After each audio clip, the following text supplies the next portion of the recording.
اعوذ باللہ من الشیطان الرجیم بسم اللہ الرحمن الرحیم۔ سورہ نحل آیات نمبر 120 تا 128۔ چونکہ یہود، نصرانی اور مشرک سب کا دعویٰ ہے کہ ہم دین ابراہیم کے پیروکار ہیں، اس لیے ابراہیم علیہ السلام کے بارے میں وضاحت کہ وہ نہ یہودی تھے، نہ نصرانی اور نہ مشرک، وہ خود اپنی ذات میں ایک ملت تھے اور مسلمان انہی کی پیروی کرتے ہیں۔ رسول اللہ صلی اللہ علیہ وسلم کو حکمت اور صبر کے ساتھ حق کی دعوت دینے کی تلقین۔ اعوذ باللہ من الشیطان الرجیم۔ ان ابراہیم کان امتا قانتا للہ حنیفا ولم یک من المشرکین۔ بے شک ابراہیم علیہ السلام اپنی ذات میں ایک پوری امت تھا، اللہ کا مطیع و فرما بردار اور یکسو، وہ کبھی مشرکوں میں سے نہ تھا۔ شاکرا لانعمہ اجتباہ وہداہ الی صراط مستقیم۔ وہ اللہ کی نعمتوں کا شکر ادا کرنے والا تھا، اللہ نے اس کو منتخب کر لیا تھا اور دین کی سیدھی راہ کی طرف رہنمائی بھی کی تھی۔ وآتیناہ فی الدنیا حسنة وإنہ فی الآخرة لمن الصالحین۔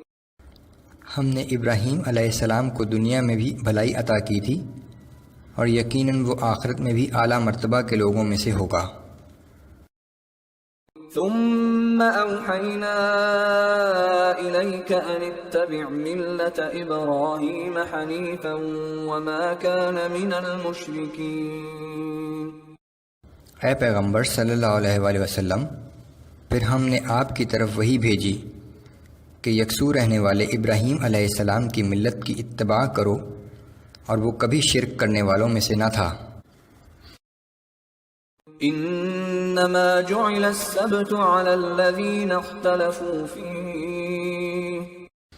ہفتے کے دن کا احترام تو ہم نے انہی لوگوں پر فرض کیا تھا جنہوں نے اس کے بارے میں اختلاف کیا تھا۔ وَإِنَّ رَبَّكَ لَيَحْكُمُ بَيْنَهُمْ يَوْمَ الْقِيَامَةِ فِيمَا كَانُوا فِيهِ يَخْتَلِفُونَ۔ اور یقیناً آپ کا رب قیامت کے دن ان کے مابین ان باتوں کا قطعی فیصلہ کر دے گا جن میں وہ اختلاف کیا کرتے تھے۔ ادع إلى سبيل ربك بالحكمة والموعظة الحسنة وجادلهم بالتي هي أحسن۔ اے پیغمبر صلی اللہ علیہ وآلہ وسلم، لوگوں کو حکمت اور عمدہ نصیحتوں کے ذریعے اپنے رب کے راستے کی طرف دعوت دیجیے اور ان کے ساتھ احسن طریقے سے بحث و مباحثہ کیجیے۔ ان ربك هو اعلم بمن ضل عن سبيله وهو اعلم بالمهتدين۔ بے شک آپ کا رب اس شخص کو بھی جانتا ہے جو اس کی راہ سے بھٹک گیا ہے، اور وہ راہ راست پر چلنے والوں کو بھی خوب جانتا ہے۔ وَإِنْ عَاقَبْتُمْ فَعَاقِبُوا بِمِثْلِ مَا عُوقِبْتُمْ بِهِ۔